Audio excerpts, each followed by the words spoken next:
ಇವತ್ತು ನಾನು ಸಿಂಪಲ್ ಆಗಿರೋ ಒಂದು ಟೇಸ್ಟ್ ಆಗಿರೋ ಕ್ಯಾರೆಟ್ ಹಲ್ವಾ ಮಾಡಿದ್ದೀನಿ. 1 kgಯಷ್ಟು ಕ್ಯಾರೆಟನ್ನು ತುರಿದು ಒಂದು ಕುಕ್ಕರಿಗೆ ನೀರು ಹಾಕಿ ಒಂದು ರಿಂಗ್ ಇಟ್ಟು ಅದರೊಳಗಡೆ ಕ್ಯಾರೆಟ್ ತುರಿಯಿರೋ ಪಾತ್ರೆ ಇಟ್ಟು 1 ವಿಷಲ್ ಕೂಗಿಸ್ಬೇಕು. ಸುಮಾರು 1.5 ಲೀಟ್ರಷ್ಟು ಹಾಲನ್ನು ಒಂದು ಬಾಣಲಿಗೆ ಹಾಕಿ ಚೆನ್ನಾಗಿ ಕಾಯಿಸ್ಬೇಕು. ಸುಮಾರು ಒಂದು ಅರ್ಧದಷ್ಟು ಆಗೋ ತನಕ ಕಾಯಿಸಿ ಅದಕ್ಕೆ ಬೆಂದಿರೋ ಕ್ಯಾರೆಟ್ ತುರಿನ ಹಾಕಿ ಹಾಲು 3/4 ಭಾಗ ಹಿಂಗೋ ತನಕ ಬೇಯಿಸಬೇಕು. ಒಂದು ಸಣ್ಣ ಬಾಣಲಿಗೆ 2 ಸ್ಪೂನ್ ತುಪ್ಪ ಹಾಕಿ ಗೋಡಂಬಿನ ಹುರಿದು ತೆಗೆದಿಟ್ಟು ಅದೇ ಬಾಣಲಿಗೆ 2 ಟೀ ಸ್ಪೂನ್ನಷ್ಟು ಚಿರೋಟಿ ರವೆನ ಹಾಕಿ ಹುರಿತಾ ಇದ್ದೀನಿ. ಒಳ್ಳೆ ಪರಿಮಳ ಬರೋ ತನಕ ಈ ಚಿರೋಟಿ ರವೆನ ಹುರಿಬೇಕು.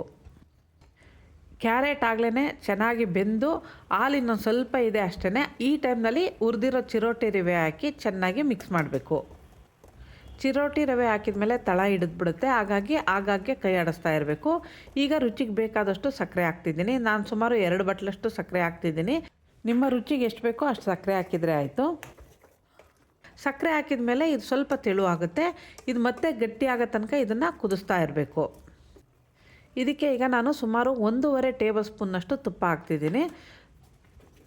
ತುಪ್ಪ ಹಾಕಿದ ಮೇಲೆ ಚೆನ್ನಾಗಿ ಮಿಕ್ಸ್ ಮಾಡಬೇಕು. ಕ್ಯಾರೆಟ್ ಹಲ್ವಾ ಹಾಗೆ ಬಿಸಿ ತಿನ್ನೋಕ್ಕೂ ಚೆನ್ನಾಗಿರುತ್ತೆ, ತಣ್ಣಗಾದ ಮೇಲೆ ತಿನ್ನಲಿಕ್ಕೂ ಚೆನ್ನಾಗಿರುತ್ತೆ. ವೆನಿಲಾ ಐಸ್ ಕ್ರೀಮ್ ಜೊತೆ ತಿನ್ನಲಿಕ್ಕಂತೂ ಅದ್ಭುತವಾಗಿರುತ್ತೆ. ಇದಕ್ಕೀಗ 2 ಏಲಕ್ಕಿನ ಕುಟ್ಟಿ ಹಾಕ್ತಿದ್ದೀನಿ.